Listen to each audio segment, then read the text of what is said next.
Bonjour, aujourd'hui chronique sur la chanson We Are the World qui date de 1985. Elle parle de quoi la chanson? Elle fait partie des chansons caritatives, c'est-à-dire pour lesquelles aucun artiste ne perçoit de salaire. Dans ce genre de projet solidaire, tous les bénéfices des ventes de disques, des places de concert sont reversés au profit d'une cause. Ici, en 1985, il s'agissait d'aider un pays d'Afrique, l'Éthiopie, qui subissait une famine. Celle-ci a emporté au moins 1 million d'habitants. Et pourquoi tu voulais parler de cette chanson? Eh bien, c'est une chanson que j'aime beaucoup, un beau projet caritatif, une jolie mélodie, une jolie ballade, et surtout une très belle collection d'artistes. Et qu'est-ce qu'elle a d'original, cette chanson? Alors c'est aux États-Unis que ce projet a été réalisé. Pour cette chanson, 45 artistes de l'époque se sont rassemblés. L'enregistrement et le tournage des images du clip ont eu lieu à Hollywood en une seule et même nuit. Pourquoi la nuit? Eh bien tout simplement car il était impossible de réunir autant d'artistes en journée compte tenu de leurs emplois du temps. 150 techniciens ont donc aménagé et préparé un studio avec des coulisses pour pouvoir accueillir toutes ces stars pendant quelques heures. Un seul de ces chanteurs a un peu triché, c'est Michael Jackson. Il est arrivé en avance et a enregistré quelques parties vocales avant que tout le monde n'arrive pour être plus tranquille. C'est à lui qu'on doit la musique et les paroles de la chanson, ainsi qu'à Lionel Richie. Tous deux en sont les auteurs et compositeurs, même si la rumeur de la part de la famille Jackson raconte que Michael aurait fait presque tout le travail. Autour d'eux donc, une véritable chorale d'artistes. Parmi eux, Stevie Wonder, Paul Simon, Tina Turner, Billy Joel, Diana Ross, Willie Nelson, Bruce Springsteen, Cyndi Lauper ou encore Bob Dylan et Ray Charles. Alors parmi toutes ces stars, deux sont particulièrement mises en valeur, ce sont les deux créateurs du titre. Lionel Richie, il démarre la chanson, et Michael Jackson, qui, puisqu'il était présent avant les autres, en a profité pour se faire filmer de la tête aux pieds, ce qui n'est le cas pour aucun des autres chanteurs. Il a également droit à des passages de la chanson un peu plus longs que les autres, il s'attribue par exemple le premier refrain presque intégral. La forme de la chanson est tout à fait basique, couplet, refrain, avec également un pont. Le pont, comme son nom l'indique, c'est la partie d'une chanson qui mène ailleurs, vers une autre mélodie. À la fin, le refrain est répété plusieurs fois avec, à un moment, une montée d'un demi-ton, c'est-à-dire un peu plus dans l'aigu. Et c'est là, justement, que réside la difficulté à faire chanter autant d'artistes aux voix différentes. Chacun possède sa propre voix, son timbre de voix, son registre vocal grave ou aigu. Il faut donc attribuer à chaque chanteur un passage en fonction de ses possibilités. On obtient donc une chanson divisée en solo, en duo, voire plus.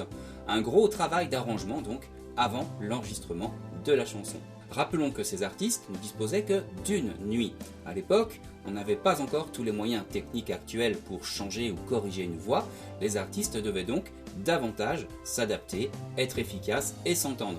Ils avaient déjà le système du casque audio sur les oreilles qui leur permettait de synchroniser leur voix sur les instruments. Les instruments, justement, vous ne les verrez pas dans le studio. Ils ont été enregistrés avant, ce qui est le cas dans la plupart des enregistrements. Pour coordonner toutes ces voix, il fallait un chef de chœur. Vous le voyez à l'image, il dirige le groupe comme une chorale. Il s'agit de Quincy Jones, musicien et coproducteur de la chanson. Pendant l'enregistrement, on a également tourné les images. On voit d'ailleurs les caméramans en pleine action. Le groupe, ainsi formé, a été baptisé USA for Africa. C'est en fait un jeu de mots et un double sens. USA signifie également United Support of Artists. Et pour mettre en valeur le titre de la chanson, We Are the World, donc Nous sommes le monde, on a inséré au début du clip une image de la planète Terre. On a également demandé aux artistes de laisser leur signature sur un tableau blanc visible au début du clip. L'un des artistes a signé avec son empreinte digitale, il s'agit de Stevie Wonder, chanteur aveugle. Alors avec son final en chorale, la chanson dure en tout plus de 7 minutes. Comme elle ne tenait pas sur un 45 tours normal, elle a été vendue sous plusieurs formats.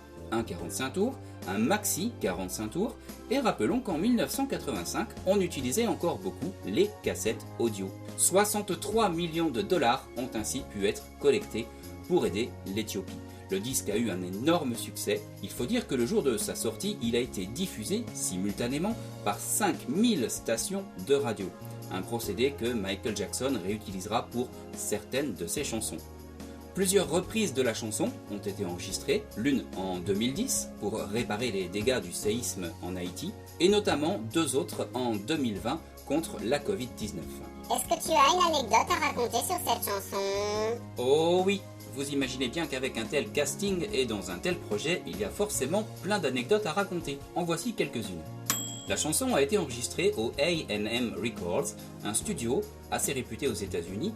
Et ce n'est pas n'importe quel endroit. Il s'agit de studios de tournage de films, de cinéma, et ce site a été construit et dirigé par Charlie Chaplin lui-même à partir de 1917. Il a ensuite revendu le tout.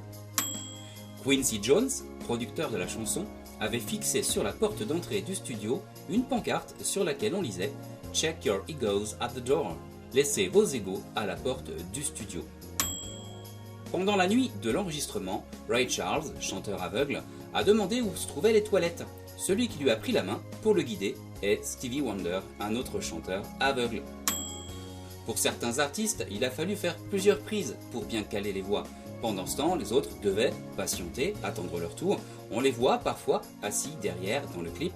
Alors que l'heure tournait et que le matin approchait, l'une des artistes ayant le plus galéré à placer sa voix est Cyndi Lauper, avec son fameux « Well, well, well ». Pour la petite histoire, elle bougeait tellement en chantant qu'on lui a demandé de retirer tous ses bijoux tant cela s'entendait dans le micro. Une vidéo complète montre d'ailleurs la séquence de répétition de Cyndi Lauper. Enfin, plusieurs vidéos sont disponibles sur YouTube. Dans l'une d'elles, il y a un reportage intéressant sur l'histoire de la chanson de A à Z. Dans certaines vidéos sont affichées les paroles en donnant les noms des chanteurs et chanteuses, expliquant par exemple ce qu'ils sont devenus, etc., etc. Je vous souhaite donc un très bon moment, un très bon visionnage et vous dis à très bientôt. Bye!